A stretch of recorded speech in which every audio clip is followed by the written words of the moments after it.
হয় নমস্কাৰ আপোনালোক সকলোকে মোৰ ইউটিউব চেনেল চন্দন জেকাশ্যবলৈ স্বাগতম জনালোঁ। অলপমান পলমকৈ হ'লেও নতুন বছৰ বহুত শুভকামনা জনালোঁ। সকলোৰে এই বছৰটোৰ লগতে গোটেই জীৱনটো ভালে কুশলে যাক আৰু মনত যিবিলাক আশা আছে সেইবিলাক পূৰ্ণ হওক তাৰে কামনা কৰিলোঁ। আৰু আহি থকা যি ভোগালী বিহু আছে এই ভোগালী বিহু সকলোৱে আনন্দ মাজেৰে পাৰ কৰক, ভালদৰে আপোনালোকে পাৰ কৰক তাৰে আমাৰ শুভেচ্ছা জ্ঞাপন কৰিলোঁ। আপোনালোকলৈ মাঘ বিহুৰ বহুত অৰ্থাৎ ভোগালী বিহু বহুত আগতে ভোগ কৰিব পাৰে তেনেকৈ শুভকামনা জনালোঁ। আপোনালোকে ভালদৰে উদযাপন কৰক, মাছে মঙহে সকলোৱে দৌৰ পুৰাই খাওক। আৰু যদি আপোনালোকৰ ওচৰত কোনোবা মানুহ আছে যে এনেকৈ এৰেঞ্জ কৰিব নোৱাৰে তেওঁলোককো তেওঁলোকৰ ফালে অলপ চাওক আৰু সেইটোৱে। আৰু আজি হৈছে ভ্লগিং বুলি অহা নাই, এটা কথাৰ কাৰণে আহিছোঁ। আমাৰ চিভিল ডিফেন্সৰ মাষ্টাৰ ট্ৰেইনাৰ তেওঁ এটা কথা কৈছে, তেওঁ এটা ৰিকুৱেষ্ট কৰিছে। তেওঁ ক'লে যে মই এনেকৈ এটা কথা ক'ব লগা আছে।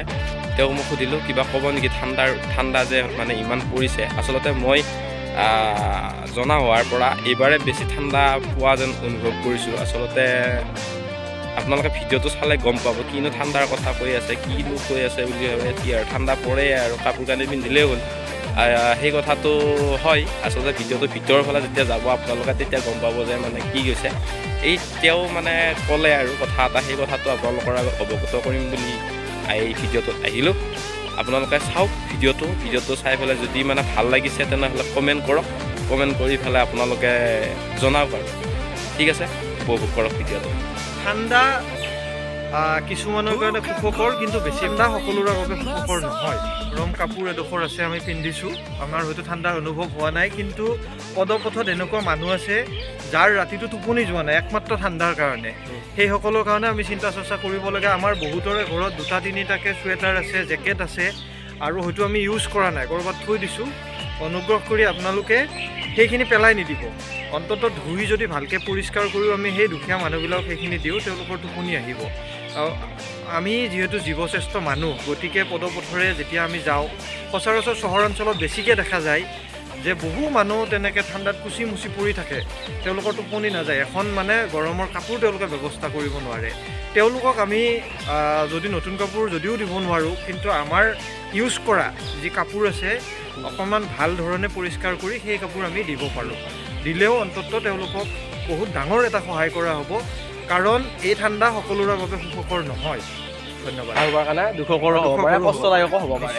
আপোনালোকে চালে চাগে শেষলৈকে ভিডিঅ'টোত কোৱা হৈছে যে আমি এৰেঞ্জ কৰিব পাৰোঁ, এৰেঞ্জ কৰি পেলাই আমি কাপোৰ কানি এনেকৈ আমি নি আছোঁ। কিন্তু আমি যে পথৰ ৰাতিত পৰি আছে সেইবোৰ মানুহৰ কাৰণে আমি কি কৰিব পাৰোঁ।